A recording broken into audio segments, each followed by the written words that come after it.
अच्युतं केशवं रामनारायणं कृष्णदामोदरं वासुदेवं हरिं श्रीधरं माधवं गोपिकावल्लभं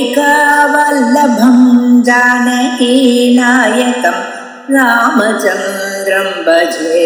अच्युतं केशवं सत्यभामाधवं माधवं श्रीधरं राधिका राधितं इन्दिरामन्दिरं चेतसा सुन्दरं देवकी नन्दनं नन्दजं सन्ददे।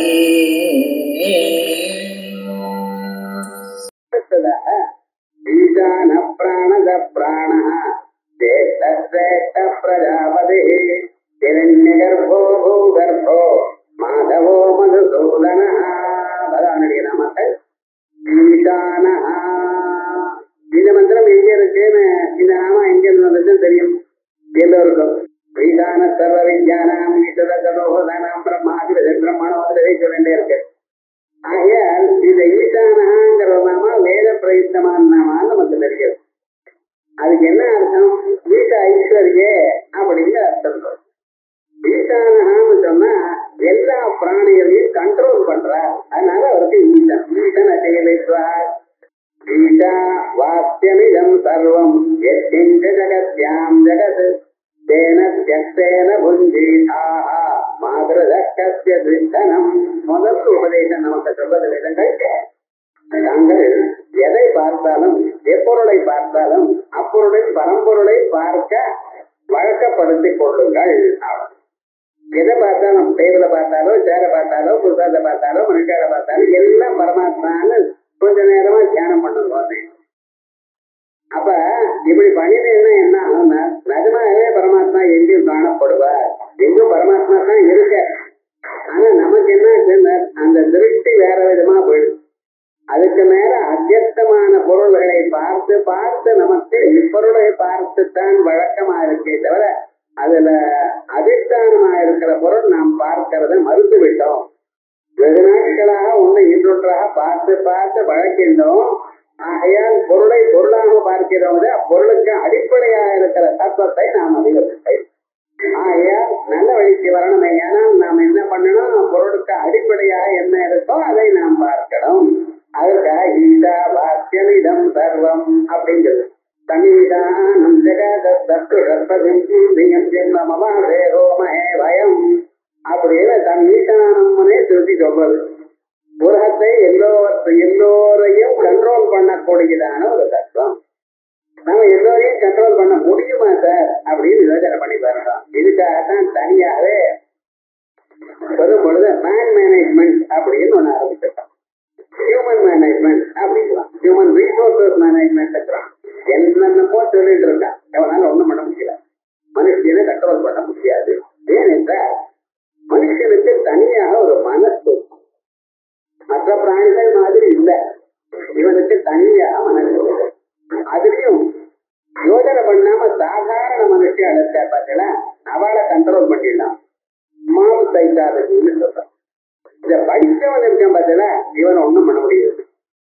ஏனென்றால் நீங்க எப்ப பார்த்தாலும் நீங்க ஒண்ணு சொன்னீங்கன்னா அவன் 4 எண்ணம் சொல்லுவான். இப்படி பண்ணினா இந்த பண்ணும், பண்ணினா என்ன, பண்ணாத போனா என்ன, பண்ணினா என்ன லாபம், பண்ணாத போனா என்ன நட்டம், பண்ணியும் பண்ணாமல் வந்து இருக்கலாமே, இதனால எனக்கு லாபமா உனக்கு லாபமா, ஏன்னு நீ எனக்கு சொல்றாய், நீங்க பண்ணலாமே, இத்தனை கேள்வி கேட்பான். கடைசியில் கேள்வி கேட்டு பண்ண மாட்டான். என்ன என்ன. அதனால மனுஷியால கண்ட்ரோல் பண்றதுங்கிறது ரொம்ப கஷ்டம். இது பழைய நாள்லயே. அதனாலதான் பகவான் என்ன சொல்ற, ஒருத்தரை கண்ட்ரோல் பண்ணணுமே, வெளிப்படையாக அவளை கண்ட்ரோல் பண்றதுங்கிறது கஷ்டம். ஏன்னா அவளுக்கு நான் சொந்தமான ஒரு மனத்தை கொடுத்தேன், சுதந்திரமான மனத்தை நான் கொடுத்தேன். அந்த மனத்தினால அவன் எந்த வழியிலையும் போகலாம், நல்ல வழியும் தேடலாம், கெட்ட வழியிலையும் போகலாம். அவனுக்கு நல்ல வழி கிடைக்கணுமே ஆனால் அவன் என்ன பண்ணணும், அவன் சத்தங்கத்தை அடைஞ்சிடணும். கெட்ட வழியில போகணும்னா சுத்தங்க அது எங்கேயும் ரெடியா இருக்கு, போய் சேர்ந்தானையா அவ்வளவுதான். அதுக்கப்புறம் அதோகதி தான். பஞ்சாத் பஞ்சாயதே காமனா காமாத் குரோதோ விஜாயதே குரோதாத் பவதி சம்மோகா சம்மோகாத் விக்ரமஹ புத்திநாத பிரணத்தியது. அவ்வளவு அவனே அங்கிவிட்டான். தனியாக நம்ம ஒண்ணும் பண்ண வேண்டியதில்லை. ஆனால் அவனை நல்ல வழியில சேர்க்கணும். ஆனால் அதுக்கு எஃபர்ட் நிறைய வேணும். ஜலம் மேல இருக்குன்னா வெறுமனை கொட்டிட்ட போறோம், கீழே வந்துடும். ஆனா கீழே இருக்கிற ஜலத்தை மேல கொண்டு போகணும்னா நீங்க ஹார்ஸ் பவர் மோட்டர் போடணும்.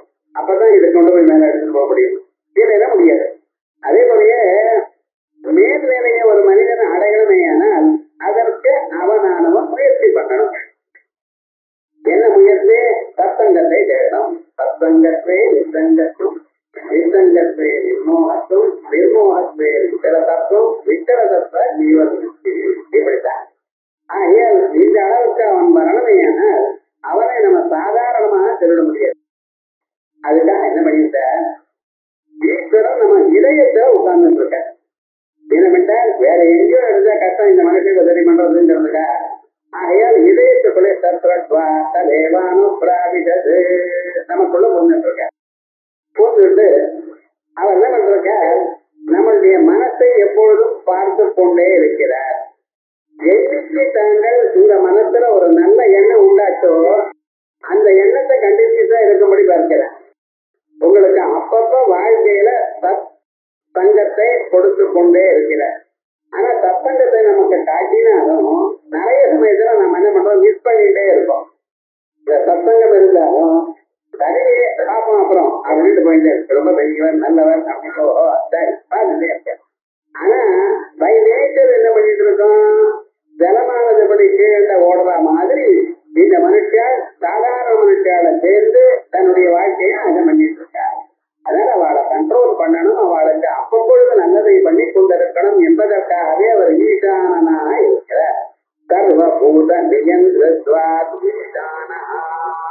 எல்லா பூதங்களையும் எல்லா பிராணிகளையும் கண்ட்ரோல் பண்ணி அவளுக்கு வேண்டியதான புண்ணிய பாப பலங்களை அப்பப்பொழுது அளித்து அவளை நல்ல வழியில போட்டு கொண்டிருக்கார். சந்தர்ப்பங்களை கொடுத்து கொண்டிருக்கார். ஆகிய அவருக்கு ஈசானது.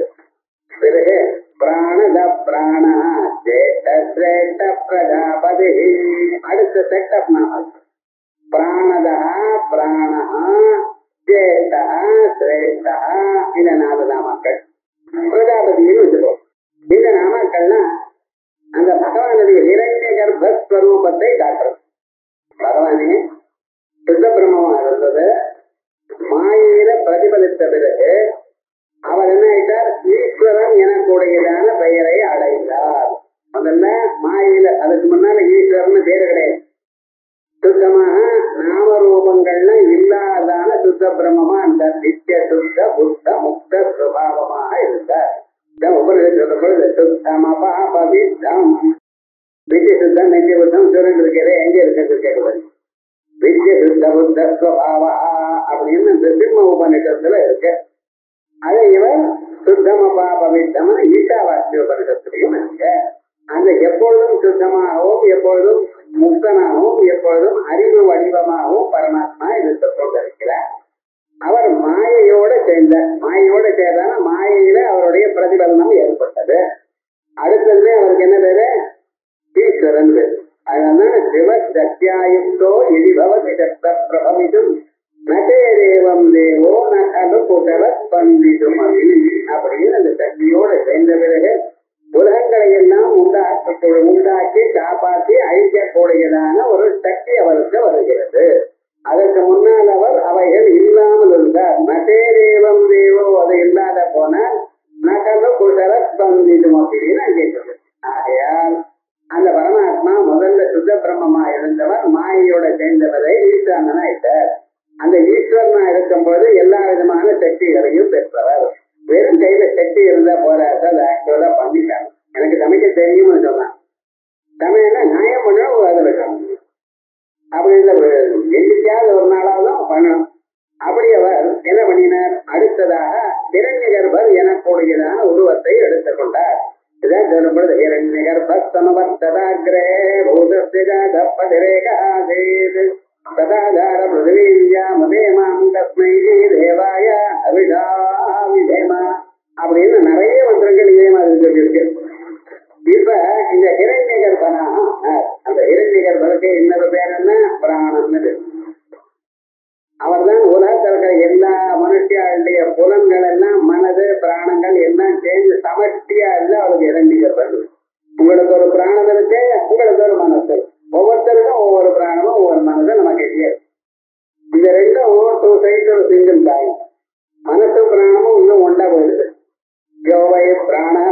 பிரஜா யாவை பிரஜாத பிராணா அப்படின்னு ஜாபால உபநிஷத்து சொல்றேன். விட்டுவேசமாச்சு எந்தெந்த வாக்கியம் எந்தெந்த உபநிடத்து இருக்கு எல்லாருமே சொல்லிட்டார். இந்த 10 உபநிடத்து மட்டும் போறாது, இதுக்கு நிறைய உபநிடத்து வேணும். ஆக இந்த சுஜாபால உபநிடத்துல பிராணனே மனசு, மனசே பிராணன். அதனால்தான் இச்சா சக்தி, கிரியா சக்தி, ஞான சக்தி. எல்லா மனிதர்களுக்கும் ஞானம் இருக்கு. அந்த ஞானமானது 5 புலன்கள்னால கண்ணு, காது, மூக்கு, நாக்கு, தோடு எனக்கூடியதான புலன்கள்னால வருகிறது. அவை எல்லாம் கண்ட்ரோல் பண்ணி வைக்கிறதுக்காக ஒரு மனசு. எதை நான் பார்த்தேனோ அதை கேள்விப்பட்டேனோ அதை நான் பார்க்கிறேன் அப்படின்னு கனெக்ட் பண்றதுக்காக ஒரு மனசு. இங்க இருந்து நினைச்சிட்டு போற கடையில போய் இது வாங்கணும்னு இது வெறும் நினைப்புதான். கடையில போய் இது இருக்கான்னு கேட்கிறேன், அவன் எதுக்குன்னு எடுத்து கொடுக்குறான். இதுல நான் நினைச்சது அதுங்கிறேன். அப்ப என்னச்ச கண்ணால பார்த்தேன். அப்ப எதை நான் நினைத்தேனோ அதை தான் கண்ணால பார்த்தேன், எதை நான் கேள்விப்பட்டேனோ அதை தான் நான் கண்ணால பார்த்தேன் அப்படின்னு சேர்த்து பார்க்கறது பார்த்தீங்களா. இவைகள்லாம் இந்த ஞான சக்தியை உங்களுக்கு கொடுக்கக்கூடியது இந்த புலன்கள். அதே போலயே கண்ணு, காது, மூக்கு, நாக்கு இவாளுக்கு எஃபர்ட் வேணும், அது சமப்படணும். அப்பதான் அது எல்லாத்தையும் பாரு. அதுக்கு வேண்டியதான திறமையும் அல்லது சாமர்த்தியத்தையும் கொடுக்கிறவர் பிராணன். அந்த பிராணன் நீங்க சாப்பிட்டேன்னா அந்த அன்னமானது அந்த பிராணனானது சாப்பிட்ட புலன்களுக்கெல்லாம் திறமையை கொடுக்கிறது. ரொம்ப பசியா இருந்தா நடந்து வாங்கன்னு பசிக்கிறது போகணும் முடியாது, சாப்பிட்டவரை சரி போகும் நடக்கும் அப்படின்னு இந்த புலன்களுக்கெல்லாம் திறமை எப்படி வருது? நீங்க உட்கொண்ட ஆகாரத்தை, அந்த ஆகாரத்தை யார் ஆக்சுவலா அனுபவிக்கிறா? பிராணன். அதனால சாப்பிடும் பொழுது பிராணா இஸ்வா, அபானா இஸ்வா, தியானா இஸ்வா அப்படின்னு போட்டுருக்காரு. ஏன் பிரம்மணேஸ்வா எனக்கு வேணும், இரணிகன் போட்டுக்கிறேன் ஏன்டார், அக்னேஸ்வா சோமாயஸ்வான்னு போட்டுக்கிறோ இல்ல. பிராணாயஸ்வா அபானா அன்னங்கள்னா பிராணனுக்குத்தான். இப்படி கிரியாசக்தி வடிவமாக வருங்க. இப்ப பிராணசக்தி, ஞான சக்தி, அதான் இச்சா சக்தி, ஞான சக்தி, கிரியாசக்தின்னு சொல்ற. இந்த பிராணஸ்வரூபமாக இவர் இருப்பதனால், இவர் அந்த பிராணனை நமக்கு கொடுப்பதனால் பகவானுக்கு என்ன பேரு? பிராணதா பிராணாம் ததாதி. இந்த பிராணம் என்று சொன்னால் வெறும் மூச்சு காத்து என்று நினைக்கப்படாது. நையாயிக்கன்னா என்ன சொல்லிருக்கா, வெளியில காத்து சரீரத்துக்குள்ள போனா அதை பிராணன் சார் அப்படிங்கிறோம். சோ பிராணமே வாயு, வாயுவே பிராணம், அது 2 ஐடென்டிக்கல் அப்படின்னு சொல்றான். சரீராந்த சஞ்சாரே வாயு பிராணா அப்படின்னு அவன் சொல்லிட்டான் நியாய சூத்திரங்கள். ஆனா எங்க உபநிஷத்து அப்படி சொல்லல. பிராணன் வேற, வாயு வேறேன்னு சொல்லுது. எங்க சார் சொல்லுது? ஏதஸ்மாஜாயதே பிராணா மனசர்வேந்திரியாணிதா கம் வாயு. முதல்ல பிரம்மத்தினிடத்துல பிராணன் பிறந்தது, அதுக்கப்புறம் கம் ஆகாசம், வாயு, வாயு பிறந்தது இல்லை. வாயுவே பிராணம், பிராணமே வாயு, 2வது பதவி சொல்லணும். எப்ப சொல்லியிருந்தோ அப்ப பிராணன் வேற, வாயு வேற. அதனாலதான் ஒரு மனுஷன் காலம் ஆயிட்டானே, ஆனால் ஒரு பம்பு வச்சு அவன் மூக்கில காத்த வெண்கலாயனால அவன் ஒழிக்க மாட்டான். இவன் அந்த பிராணங்கிற தத்துவம் சரீரத்தை விட்டு போயிடுது. அதனால இன்னொரு வெறும் காட்ட உள்ள போனாலும் அது ஒண்ணும் ஆகாது. ஆகையால் பிராணன் வேற, காத்து வேற. அந்த பிராணங்கிற பிரின்சிபல் காத்து வடிவமாகத்தான் இருக்கிற, காத்தை விட வேறாக இல்லை. ஆனா வெளிக்காத்து மட்டும் அவர் அதோட ஒரு விசேஷம் உண்டாச்சு. அப்படிப்பட்டதான பிராணஸ்வரூபமான இரண்யகர்த்தராக அவர் இருக்கிறார்.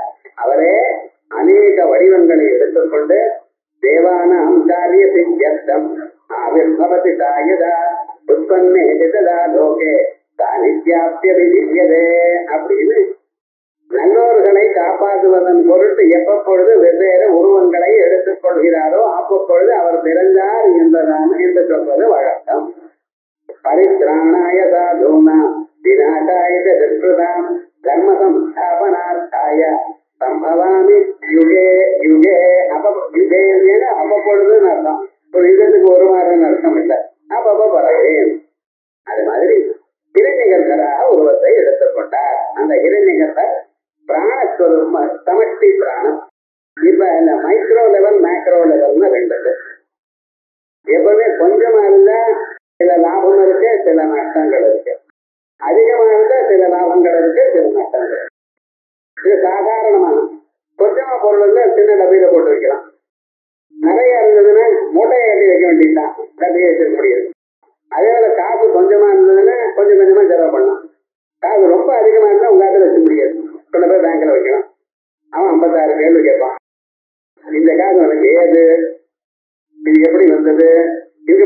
சொல்ல வேண்டாமா, பேன் நம்பர் கொடு, அதிகமா இருந்தா வம்புங்க. ஆனா அதிகமா இருந்தா என்ன ஆச்சு அப்படின்னா அதுல சில லாபங்கள் உண்டு. ஒருத்தருக்கு காசு கொடுக்கணும், வேண்டிய காசு இல்ல, என்ன பண்றது, நிறைய இருந்ததுன்னா இந்த வம்பை நம்ம கொடுத்துடலாமே, அட்ஜஸ்ட் பண்ணலாம், இதை தூக்கி அதுல போட்டு இன்னைக்கு காரியம் நடத்தலாமே. ஏன் விவகாரம் என்னன்னு எதுலையும் கொஞ்சமா இருந்த சில லாபங்கள், அதிகமா இருந்த லாபங்கள். அதே மாதிரியே நமக்கு எவ்வளவு வருதோ அதுலதான் செலவு பண்ணணும் நீங்க. அதான் மைக்ரோ லெவல் அப்படிதான். இந்த ஆத்துல எப்படி வளர்த்தோம்னா இந்த மாதம் எவ்வளவு சம்பளம் வருதோ 30 தேதி வரைக்கும் அவ்வளவு சம்பளம், அதுக்குள்ளதான் நடத்தணும். அதிகமாக நீங்க செலவு பண்ண முடியாது. மேக்ரோ லெவல்ல கவர்மெண்ட் என்ன பண்றதுன்னு முதல்ல செலவு பண்ணிட்டு அவனை வர எதிர்பார்த்து வரும். இது டாக்ஸ் போர்டு தான். இதே மாதிரியே தனித்தனியா நமக்கு மைக்ரோ லெவல்ல இருக்கக்கூடியது மனசு, பிராணங்கள், புலங்கள். இந்த உலகத்துல இருக்கிற எல்லா மனசையும் ஒன்னா சேர்த்துருக்கோம். மனசை நினைச்சு பாருங்க, எல்லா மனசும் ஒன்னா போயிடுது, எல்லா பிராணங்களும் ஒன்னா போயிடுது. அப்படிப்பட்டதான ஒரு உலகத்துக்கு என்ன பேரு? இரண்டிகர் வருது. இரண்டிகர் சமஷ்டி ஜீவன். இது நீட் பேஸ்ட் இன்னோவேஷன் எங்க இருக்குன்னு கேட்கக்கூடாது. இப்படி இருக்கா, அதுல ஒரு மனுஷன் இருக்காரா, எல்லா அப்ப என் பிராணங்கள்லாம் என்ன ஆச்சு, என் மனது எங்கே போயிடுது, இப்படி எல்லாம் கேள்வி கேட்கக்கூடாது. இது என்ன, நாம் ஒரு புரிஞ்சு கொள்றதுக்காக இரண்டிகர் முதல்ல ஒரு டோட்டல் மனசா இருக்குது. அதை விட்டுட்டு நம்ம இத்தனையும் தயார் பண்ணினோம். ஒரே உருண்டையா தான் இருந்தது ரொட்டி பண்ணும் பொழுது. அதுல 4 பேருக்கு ரொட்டி பண்ணணும்னா நிறைய கொஞ்சம் பெரிய மாவு எடுத்து அதெல்லாம் இது பண்ணி செஞ்சு இது பண்ணி சொல்றாங்க. அது பெரிய உருண்டை கொஞ்சம் கொஞ்சமா எடுத்துத்தானே பண்றாங்க. அப்ப கடைசியில ரொட்டியா எல்லாம் பண்ணிடுறது, இது எவ்வளவு உருண்டை இருந்ததுன்னு கேட்ட காட்ட முடியும்.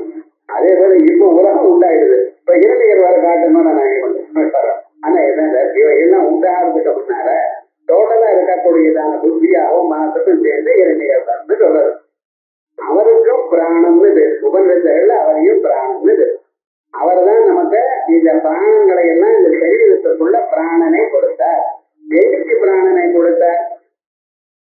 என்னைக்கு அப்பா சரீரத்துல வீரிய ரூபமா அம்மா சரீரத்துக்கு போனாலும் அன்னைக்கே கொடுத்தார். அப்படி அந்த பிராணனானது அங்க இல்லாத போனால் என்ன ஆகும்? அந்த வீரியம் அன்னைக்கே அழிஞ்சு போயிடுச்சு. அப்படி பிராணம் நம்ம டே 1ல இருந்து பிராணம் இருக்கு. அத பிறகு ஒரு வாரம் ஆயிடுச்சுன்னா இறந்த பழம் அளவுக்கு கர்ப்பமாச்சான். அதுக்கப்புறம் 1 மாசம் ஆச்சுன்னா எலுமிச்சம்பழம் வரைக்கும் கர்ப்பமாச்சான். அதுல இருந்து ஆரம்பிச்சு 3 மாசம் ஆயிடுது. ஏன்னா அதை விட ஒரு பிண்டா அளவுக்கு ஆச்சு. அதுக்கு மேல என்ன ஆயிடுது? 5வது மாசம் இந்த மனசு வேலை செய்ய ஆரம்பிச்சது. கண்ணு, காது, மொத்த முதலிய நாட்டை இவைகள்லாம் இடங்கள் உண்டாயிருக்கு. அதுல இருந்து அந்த சாமர்த்தியம் உண்டாயி இந்த பிராணமானது மனசானது சுத்த ஆரம்பிச்சது. சரீரத்துல ஒரு ஆக்ஷன் உண்டாக ஆரம்பிச்சது. அதுக்கப்புறம் அம்மா வயசுல அந்த கர்ப்பமானது அசைய ஆரம்பிச்சது. இவைகள்லாம் கர்ப்போபநிடத்துல இந்த வட்டிகள். இப்படி இந்த பிராணனை நமக்கு முதல்ல கொடுத்தவர் இரண்டிகர். அதனால இந்த பிராணம் லிங்க சரீரத்தோட சேர்ந்தது. சொர்க்கலோகத்துல மழையா மழை வழியா பூமியில எள்ளுக்குள்ளா பூமியில இருந்து கொண்டு அதை ஒரு மனிதன் சாப்பிட்டது அவனுடைய சரீரத்துல ரத்தம், மாசம், மசா, மச்ச, அச்சு, ஸ்நாயு, வீரியம்னு 7 தாத்துக்களாக ஆச்சு. அந்த 7 தாத்துக்கள்ல 7வது தாத்துவாக அம்மா சரீரத்துக்குள்ள போன பிறகு அது லோகிதத்தோட சேர்ந்து கர்ப்பமா எப்படி ஆரம்பிச்சதோ அன்னைக்கு பிராணனை கொடுத்தாரு. ஏன் பிராணாந்ததாதி பிராணதா, பிராணனை எல்லோருக்கும் கொடுக்கிறார். அதனால அவனை பிராணத்தை கொடுப்பவர். பிராணதானம் அவர் தான் பண்ணிட்டு இருக்கார். எல்லா பிரியாளர்களும் பிராணதானம் கொடுத்தார். இந்த தானம்னு சொன்னா ஞாபகம் நாளைக்கு அட்டைய திருச்சி. அட்டைய திருச்சி தங்கம் வாங்கணும்னு யாரும் சொல்லல. வாங்கினா நான் நோன்னு சொல்லல. ஒரு காசு இருக்கு, உடம்புல பேஷன்ஸ் இருக்கு, அந்த கீழே போய் வாங்குறேன்னா வாங்கிருக்கோம், நான் வேண்டாம்னு சொல்லல. ஆனா என்னென்ன எல்லாம் சொல்லி இருக்கு சாஸ்திரம். அட்சயமாக காரியம் ஆகணும் என்பதற்காக அட்சய திருச்சி நம்ம பண்றோம். அட்சயமாக நம்ம எந்த காரியம் பண்ணினாலும் அட்சயமா ஆகணும்னா சாஸ்திரங்கள் மனிதனுக்கு முன்னுக்கு வரணும்னு என்ன சொல்றது? தியாகம். தன்னிடத்துல இருக்கக்கூடியதான பொருளை தேவதைக்கு கொடுத்தால் அதுக்கு யாகம்னு. தியாகம்னு தேவதோத்தேன திரவிய தியாக. தேவதைகளுக்கு நீங்க கொடுத்தீங்கன்னா அதுக்கு தியாகம்னு பேரு. மனிதர்களுக்கு நீங்க கொடுத்தீங்கன்னா அதுக்கு தானம்னு பேரு. நெருப்புக்கு கொடுத்தீங்கன்னா ஹோமம்னு பேரு. அக்னோ பிரட்டேபோ ஹோமா எல்லாம் மீமாசம் சொல்றது. அக்னியில பிரட்டேபம் பண்ணினா அதுக்கு ஹோமம்னு பேரு. இது என்ன தேவதைக்கு கொடுத்தா அதுக்கு யாகம்னு பேரு.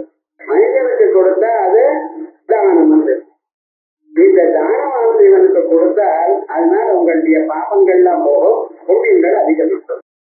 இது சாஸ்வதமாக நமக்கு அந்த புண்ணியங்கள் அக்ஷயமாகவே இருக்கணும் என்று பண்றதுக்காக நாங்கள் பண்ணக்கூடியது அக்ஷயே காலேஜ பாத்திரேஜ. நல்ல தேசம், நல்ல காலம், நல்ல பாத்திரத்துல கொடுத்தா ரொம்ப உயர்ந்ததான பலத்தை கொடுக்கும் அப்படின்னு சாஸ்திரம். அதற்காக இந்த அக்ஷய பாத்திரம், அக்ஷய திருப்திக்கான இந்த வைசாக மாசத்துல சுக்லபட்சத்துல வரக்கூடியதான திருப்திக்கு அக்ஷய திருப்தியானது. பாண்டவாள்னா அவ அங்கிருந்து கிளம்பி காட்டுக்கு போகும்பொழுது தர்மபுத்திரர் மனசுக்கு ரொம்ப வருத்தப்பட்டார். எப்பொழுதுமே 10 பிராமணர்கள் வந்து சேர்ந்து அவள் சாப்பிட்டு சேர்ந்து சாப்பிடுவார். அவர் வெறுமன முடியாது. இப்படி இருக்கக்கூடியதான் இந்த நாள் இப்படி பழகிட்டேனே, நமக்கு இனிமேல காட்டுக்கு போனா நமக்கே ஆகாரம் கட்ட பிராமணர்களுக்கு என்னத்தை கொடுப்பேன் ஒண்ணு புரியலையே அப்படின்னு பொழுது பகவான் சூரியனை தியானம் பண்ணிருந்தார். பகவான் தானே கொடுத்திருக்கிறான். ஆனா பகவானே கொடுத்த அது அவருக்கு வசதியா தோணாதுங்கிறதுக்காக சூரியனை தியானம் பண்ண. இந்த சூரியனை தியானம் பண்ணும்போது சூரியன் பிரத்யட்சமாய் அட்டைய திருப்பி அட்டைய பாத்திரத்தை கொடுத்து இது எத்தனை பேர் வந்தாலும் இது அன்னத்தை கொடுத்து கொண்டே இருக்கும். அது ஒண்ணும் இதெல்லாம் ஒண்ணும் வேண்டாம். யாருக்கு எதை பிடிக்குமோ அவளுக்கு அந்த இலையில அது விழும். கரண்டி ஒண்ணுதான், அதை எடுத்து நீங்க போட்டேன்னா உங்களுக்கு வத்த குழம்பு வேணும்னு அது விழும். இன்னொரு கீரை செய்ய வேணும்னு அது அவளுக்கு விடும். யார் யார் எது வேணும்னு நினைக்கிறாளோ அதுக்கு தக்கவாறு அதுல விழும்படி பண்ணினாரா. அதோட வந்து எத்தனை பிராணிகள் வந்தாலும் அத்தனை பேருக்கும் சாதப்படும். அது இன்னைக்கு ஆயிரத்து சொல்ல முடியாது. எல்லாம் பண்ணி அதை அலசி விட்டு இல்லையானால் அடுத்தது என்னென்ன மறுபடியும் சூரியோதயம் வந்ததான் உண்டு. அதுக்கு முன்னாடி கிடையாது. சூரியன் இருக்கிற கவியத்தான் அது எடுத்துட்டே இருந்தா வந்துட்டே இருக்கும். எத்தனை பேருக்காவது நீங்க கொடுக்கலாம் ஃப்ரீ இருக்காது. ஆனால் வந்து அந்த பாத்திரத்தை அலம்பி மேல பரணையில விட்டாச்சுன்னா மறுபடியும் சூரியோதயம் ஆனாதான் சொல்லுங்க. அப்படி ஒரு கண்டிஷனும் இருக்குது. இது என்ன எஃபெக்ட் ஆச்சுன்னு திரௌபதி சமைக்கிறது மறந்துட்டா. எதிரா விவகாரம் தினந்தோறும் அட்டையை பார்த்தது கொடுத்துட்டே இருக்க விவகாரம் முழுக்க. எத்தனை பேர் வந்தாலும் சரி அத்தனை பேருக்கும் எல்லாமே நடக்காது. விசேஷமா தர்மபுத்திரோட சந்தோஷமா இருக்கு. இந்த ஆஸ்பெக்ட் செய்ய வேண்டும். ஆனா துரியோதனத்துக்கு ஒரு நாள் துர்வாசர் அவளுடைய சிஷ்யாளோட வந்தார். அந்த மனுஷனுடைய மனசுல எப்பவுமே கெட்ட எண்ணம். என்ன பண்ண தெரியுமா, நான் துரியோதனன் அந்த துர்வாசர் நல்ல ஆப்பர்ச்சுனிட்டின்னு அந்த துர்வாசருக்கு அத்தியதிகமான மனுஷியால வச்சு ரொம்ப மரியாதை என்ன பண்ணி கொடுத்தார். இதை மரியாதை என்ன பண்ணும்போது ரொம்ப சந்தோஷப்பட்டார் துர்வாசர். யார சந்தோஷப்படுறதுல கஷ்டமோ அவரையும் சந்தோஷப்படுத்த விட்டுட்டார். அவர் என்ன போகும்போது அதுக்கு என்ன வரம் வேணும்னு கேட்டார். இதுக்காகத்தானே நான் காத்துட்டு இருக்கேன். என்ன வரம் வேணுங்கிறா, ஒண்ணும் இல்லை, நீங்க 11 மணிக்கு பாண்டவாள் சாப்பிடலாம். அதனால அவள்லாம் சாப்பிட்டு முடிச்ச பிறகு 11 மணிக்கு அப்படியே அவாத்துல உங்க சிஷ்யானோட போய் எங்க எல்லோருக்கும் ஆகாரம் போடணும்னு சொல்லுவாங்க. ஏன்னா இது அட்டை பாத்திரம் அவனுக்கு புரிஞ்சு போயிடுச்சு. அது போயிடுச்சுன்னா அவன் கிடைக்காது. இது நேரம் எப்பவே வந்தவாளுக்கு அதிகார வேற பண்ணி ஆகணும். அதோட இந்த தூர்வாச முனிவர் மகிழ்ச்சியோட பசிக்கிறதுன்னு வேற சொன்னார். அண்ணன் விடாம இருந்தா கோபம் வந்துடும். இப்ப என்னடா பண்றது, இப்படி பண்ணும்போது இங்கத்தான் வந்துடுவோம், தடுத்து விடுவேன். நமக்கு வேற லாபம் ஒண்ணு வேண்டாம், இன்னொரு தெரிஞ்சு அழியணும். இதான் இருக்க வேண்டியது. சரின்னு இவர் அதே மாதிரி சொன்ன வரத்தை கொடுத்து அது வேற பண்ணணுமோ இல்லையா. 11 மணி என்ன 11:45 எல்லாம் பண்ண மாதிரி போனேன். போயிட்டு ரொம்ப பசிக்கிறது, ஆகாரம் போடும்போது சிட்டியானோட உங்களுக்கு அப்படின்னு திரௌபதி வேலை வளர்ந்து போயிட்டாலாம். எங்க இருந்துருப்பா, ஏன்னா இந்த ப்ராப்ளம் வந்து ஆத்துல ஸ்திரீகள் இருக்குன்னு அவர்கள் வெளியிலேயே உட்கார்ந்து இருந்திருப்பார். ஆமா பண்ணுங்க, எங்க என்ன பண்றது, இதுதானே பண்றதுக்கு சமைக்கிறதுன்னா முன்னால பொருள்லாம் வாங்கி வச்சதுதான் பரவாயில்ல. இப்ப காட்டுல இருக்கிறவா கந்த மூலங்கள் தான் வச்சுருப்பா, அப்பப்ப பறிச்சுட்டு வருவா. அதே 100 பேருக்கு ஒண்ணு நடக்கிற காரியம்னா முடியாது. இவாளுக்கோ பண்ணணும்னு கேட்கிற, என்ன பண்றது. திரௌபதி அம்மா சொல்ற முடியாது, ஒரு விவகாரம் ஆயிடுது, அலம்பி வச்சாச்சு அப்படின்னு. இப்படி அலம்ப பாத்திரத்தை அலம்பி வச்சாச்சுன்னு சொன்னா இப்ப என்னதான் பண்ண முடியும். மறுபடியும் இடையில அது வராதப்ப நான் பார்த்திருக்கேன், முன்னால ஒரு தடவை ட்ரை பண்ணி பார்த்திருக்கேன், ஒன்றும் கஷ்டத்துல பார்க்கிறோம். இப்படி சொல்லிட்டு இருக்கிற காலத்துல இவ சந்தன பஜனை பண்ணிட்டு அவர் என்ன பண்ணிட்டா, நான் மத்தியானம் பண்ணிட்டு வரையில போயிட்டேன் சொல்லுவார் அதோட. சரி ரைட், இவ என்ன நடக்கிறது என்ன பண்றது தெரியலையே. பிராணாய விக்ரோததி அந்த மாதிரி பார்த்தார்.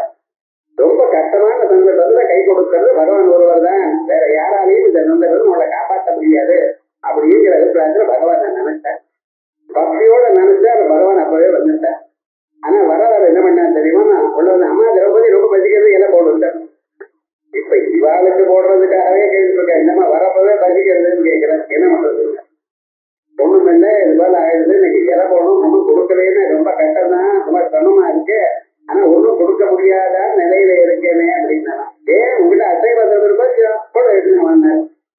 இல்ல சுவாமி, அழகு இருக்கிறத இல்லை, நீ கொண்டா பாக்குறதே இல்லை, ஒன்றும் பிரயோஜனம் இல்லை, அது வரம் கொடுக்குறப்ப இப்படி சொல்லியிருக்கார், மறுபடியும் கொண்டு வாங்கன்னு சொல்லாரு. இப்ப கேட்கல, கொண்டு வாங்க, கொண்டு வந்த கொண்டு வந்து என்ன பண்ண, அது அளவு பொழுது என்ன பண்ணினான்னா ஒழுங்கா அலம்பரம் அந்த பாத்திரத்துக்கு இன்சைடு இருக்கிறதுல அதுல ஒரு சின்ன கீரை தூடு வைக்கிறது, அதை எடுத்து சாப்பிட்டாராம். சாப்பிட்டு பர்வதோ பத்திரம் அப்படின்னு தீர்க்கமாகட்டும்னு வயது தடவிட்டேன். என்னடா ஆச்சுன்னு, அந்த பிராந்தத்துல இருக்கக்கூடியதான எல்லோருடைய வயரும் நொம்பி போயிடுது. பகவான் உட்கொண்டார், அவ்வளவுதான் விவகாரம். எல்லோருக்கும் நொம்பி போயிடுது வயிறு. அங்க இருக்கக்கூடியதான மாறுதல்கள் எதுவும் சாப்பிடக்கூட முடியாத நிலையில ஆயிட்டான். என்ன பகவான் சாப்பிட்டது. அடுத்தது என்ன பண்ண இவர் பார்த்தார், இதுவேல பகவான் சாப்பிட்டாரோ இல்லையா, இவன் ஒன்றும் கவலை இல்லை, பீமசேன கூப்பிட்டார். ஏன்னா அவர் தானே பயன்படுத்துறதுக்கு. நேர போய் இங்க மாட்டுக்கெல்லாம் நாட்டியா நீங்க பண்ணிட்டு இருக்க, வாங்கோ சாப்பிட்றதுக்கு வாங்க, இலை போட்டாச்சுன்னு சொல்லுங்க அப்படின்னு. என்னடா திரௌபதி இன்னும் பயமா போடுச்சு. பகவான் சொல்லியிருக்காரு, என்ன பண்றது. போனேன், பீமசேனன் போனான், எல்லாரும் வரலாம், சீக்கிரமா வரலாம், இலை போட்டாச்சு அப்படின்னு நான் சொல்லிட்டேன். அவன் பார்த்தா ஒரு பருத்தி உள்ள போகாது, அந்த அளவுக்கு ஃபுல்லாயிடுச்சு வயிறு. நீங்க வேணும்னு கேட்கிறேன், நான் யாரும் ஒண்ணும் முடியாது அப்படின்னு நமஸ்காரம் பண்ணிட்டு, நாங்க இன்னொரு நாளைக்கு வரோம், இன்னைக்கு எங்களை மன்னிச்சு விடுங்க, தெரியாம சொல்லிவிட்டோம். அப்ப பசிச்சது இப்ப பசிக்கிற ஒண்ணும் தெரியல, யாரும் முழுக்க நீங்க மன்னிச்சோம்னா அப்படியே போயிட்டேன், திரும்பி வரல. பீமசேனன் என்ன சரி ஏதோ சொல்லுது, இவருக்கு எதுல பீமசேனுக்கு எதுலாம் ஒன்றும் விவகாரமே கிடையாது. யாராவது அடி உதவி குத்துனா தான் ரைட்டு. இந்த விவகாரங்கள்லாம் அவ்வளவு இன்ட்ரெஸ்ட் இல்ல. நேரா வந்துட்டு அவளும் வரலையா அப்படின்னு உட்காந்துட்டேன். என்ன ஆச்சுன்னா இப்படி காப்பாத்தினார். திரௌபதி சாகமாசாத்திய துரிலோகேன தர்பிதா. திரௌபதி சாகமாசாத்திய திரௌபதி அம்மாவுடைய அட்டை பாத்திரத்தில் இருக்கக்கூடியதான ஒரு தீர நசையில சாப்பிட்டு திரிலோகேன தர்பிதா மூலம் யாரால சந்தோஷப்படுத்தப்பட்டதா அப்படிப்பட்டதான பரமாத்மா அவருடைய அனுகிரகத்தினால்தான் இது அட்டை. அதனால அட்டையை பத்திரிக்கை எழுதி நம்மளுக்கு முடிஞ்ச அளவுக்கு 4 பேருக்கு ஆகாரம் பண்றதோ தானம் பண்றதோ இதை பண்ணணும், ஜபம் பண்ணணும், பாராயணங்கள் பண்ணணும். நமக்கு பெரியவர்களா இருக்கிறவளை போய் நமஸ்காரம் பண்ணி அவளுக்கு ஏதாவது கொடுத்து நமஸ்காரம் பண்ணிட்டு வரணும். இப்படியும் சொல்றதுதான் அட்டை சொல்லியதுல, வேற ஒண்ணும் இல்லை. இதுக்காகத்தான் பிராணதா, முக்கியமாக பிராணனை கொடுத்தவர். இது என்ன இருந்தாலும் சரி, அந்த பிராணம் இல்லாத போனால் மனுஷனுக்கு எதுவும் தெரியாது. ஆகையால் அவருக்கு என்ன பேரு பிராணதா. பிராணாம் ததாதி ஜேஷ்டயதி விதிவா பிராணதா. ஓ சேவான்யாச்ச பிராண்யா தேகாக ஆனந்தோ நஸ்யாது சொல்லி சொல்றது பக்கல. போக்கேவ அந்யாச்ச பிராண்யா, யார சுவாமி இந்த பிராணன் எனக்குடையது ஒண்ணும் இல்லைன்னு எவர் பிராணனை உள்ள இழுக்க முடியும், எவர் வெளியில இருக்க முடியும், எல்லாமே இவரால் தான் முடியாது அப்படின்னு. யத்வா பிராணான் காலாத்மனா யதி கண்டயதி பிராணதா. தாங்கிற தாதுவுக்கு தானேன்னு இருக்கு, தானேன்னு ஒரு தானம், யோ அவகண்டனேன்னு ஒரு தானம் தாத்துவுக்கு. கொடுக்கறதுக்கும் தான் தாத்து தான், அதை புடிங்கின எடுத்துட்டு போறதுக்கும் தாங்கிற தாத்து தான். என்ன பண்றது, அதான் சம்ஸ்கிருத விசேஷம். ஆகையால் தான 2வது அர்த்தமான காலாத்மனா, கால வடிவமா இருந்து கொண்டு யதி கண்டயதி பிராணதா. எல்லோருடைய பிராணனையும் அந்தந்த சமயம் வந்ததுமே அது போரும்னு எடுத்துக்கொள்கிறார் பிராணதா. பிராணான் தீபயதி சோதயதி ஜீவா. பிராணங்களை அவர் என்ன பண்றார், சுத்தப்படுத்துகிறார். பிராணங்களை எல்லாவற்றையும் தீர்த்தமாக்கி நல்ல வேலை செய்யும்படி பண்ணி. அந்த பிராண சக்தி வேணும். இந்த பிராண சக்தி சின்ன வயசுல நன்னா தான் இருக்கு. ஒரு 50 வயசு 55 வயசு ஆயிடுச்சுன்னா மாடிப்படி ஏற்றுனா ஏற முடியல, முட்டை வலிக்கிறது, கீழே உட்கார்ந்தா எழுதுகிறதே கஷ்டமா இருக்கு. 1/2 மணி நேரம் நின்றுட்டே இருக்கேன் சார், உட்கார மாட்டேங்கிறான். ஏன்டான உட்கார்ந்தா எழுதுகிறது கஷ்டமா இருக்கு, மாடிப்படி ஏற்ற ஏறுறான் இறங்குறது கஷ்டமா இருக்கு. என்ன சுவாமினர், அதான் அந்த பிராண சக்தி குறையறதுனால ஏற்படக்கூடியதான ப்ராப்ளம். ஆகையால் பிராணனை கொஞ்சம் கொஞ்சமா எடுத்து ஒரு நாளைக்கே இல்லாம படுத்துறார். காலாத்மனா பேரு பிராணான் தீபயதி சோதயதி சுத்தமாக்கிறார். பிராணான் தத ததாதி துணாதிவா இது பிராணதா, பிராணங்களை கொடுக்கிறார், பிராணங்களை அறுத்து எடுத்துட்டு போறார். இந்த பிராணங்கிற ஒரு சக்தியானது ஞாபகம், நீங்க எத்தனை நாள் இருக்கீங்களோ அத்தனை நாள் இங்கே இருக்கு. இந்த மனசு பிராணம் இதெல்லாம் பர்மனன்ட். எத்தனை பிரிவுகள் இருக்கு, இதே மனசு தான். மனசு மாறாது. இந்த மனசுக்கு அபிநமா இருக்கிற பிராணமும் மாறுவதில்லை. அதனாலதான் போன ஜன்மாவில் இருந்ததுன்னா சில சமயத்துல அதே சம்ஸ்காரங்கள் தான் நமக்கு வருது. சில பேர் கணக்குல ரொம்ப சுட்டியா இருக்கான், சில பேருக்கு எக்கனாமிக்ஸ், பிசிக்ஸ் இது போல பதார்த்தங்கள் வருது, கணக்கு வர மாட்டேங்குது. இங்கிலீஷ்ல நிறைய மார்க் வருது, என்ன பண்றது? சில பேர் அப்படி இருக்கா, யாருக்கும் ஒன்றும் சொல்ல முடியாது. யாராருக்கு என்னென்ன சம்ஸ்காரம் இருக்கோ, எதுல போன ஜென்மாவில் அவன் முயற்சி பண்ணிருக்கானோ அதுதான் அவனுக்கு சீக்கிரமாக வரும். ஆனா எல்லோருக்கும் காமனா ஒண்ணு இருக்கு, ஆத்மாவை அறியறதுல யாரும் முயற்சி பண்ணினா போல தெரியல. ஆனா அதுதான் முயற்சி பண்ணணும்னு சொல்றேன். ஆகையால் இந்த பிராணமானது அப்பப்ப கொடுக்கிறார், அப்பப்ப எடுத்துக்கிறார். இந்த பிராண சக்தியானது நமக்கு கொடுத்து எடுத்துக் கொண்டிருக்கிறார். இதுதான் தாங்கள் தினந்தோறும் பூஜை பண்ணும் பொழுது விக்கிரகத்துக்கு பிராண பிரதிஷ்டைன்னு ஒண்ணு பண்றீங்க இல்லையா? இந்த பிராண பிரதிஷ்டை பண்ணி பிராண சக்தி பராணா அப்படிங்கிற ஒரு மந்திரத்தை சொல்லி நம்ம இதயத்தில் இருக்கக்கூடியதான பிராணனை அங்கே இருக்கும்படி பண்ணுகிறார். இது இங்க மட்டுமல்ல, யஜ்யத்திலையும் இப்படிதான். சில யஜ்யத்துல பசுவை கொல்றது முடியாதுங்கிறவாள்லாம் பிஷ்ட பசுங்கிற மாவுனால பசு மாதிரி பண்ணி அதை கட் பண்ணி அதை ஹோமம் பண்ணிட்டாங்க. அந்த பிஷ்ட பசுவை பண்ணும் பொழுதும் அதுக்குள்ளேயும் பிராண சக்தி பண்றீங்களா இல்லையா, பிராண பிரதிஷ்டை பண்றீங்களா இல்லையா? அந்த பிராண பிரதிஷ்டை பண்ண சுவாமி இங்க இருக்கிறா போல, நிஜமாக இது பிளட் அண்ட் பெட் அங்க இருக்கா போல. பிறகு அவருக்கு எல்லாத்தையும் சோடசோபச்சாரங்கள் பண்ணி பூஜை பண்ணி அர்ச்சனை பண்ணி எல்லாம் பண்ணி கடைசியில் என்ன பண்ற ஜந்த தேவா அப்படின்னு சொல்லி அந்த பிராண மறுபடியும் நீங்க வாங்கி கொள்றீங்க. இப்படி பிராணனை கொடுத்து வாங்கி கொள்றதுங்கிறது சாதாரணமான பூஜையிலேயே நாங்கள் பண்ணிட்டு. அப்படிப்பட்டதான உங்க பிராணங்களை கொடுத்தவர் பரமாத்மா. ஆகையால் அவருக்கு பிராணதா ஆனது. பிராணனை கொடுக்கிறவர் மட்டுமல்ல, பிராணனாகவும் இருக்கார். பிராணபந்தனம் சௌமியமான அப்படின்னு சாந்தோக்கிய சொல்றது. அந்த பிராண வடிவமாகவும் பரமாத்மா இருக்காருன்னு சொல்ற. இந்த நாமாவை நாளைக்கு பார்ப்போம். எல்லோருக்கும் அக்ஷய திருதியினால் வரக்கூடிய நல்ல சகல சேமம் ஏற்படணும்னு பிரார்த்தித்துக் கொண்டு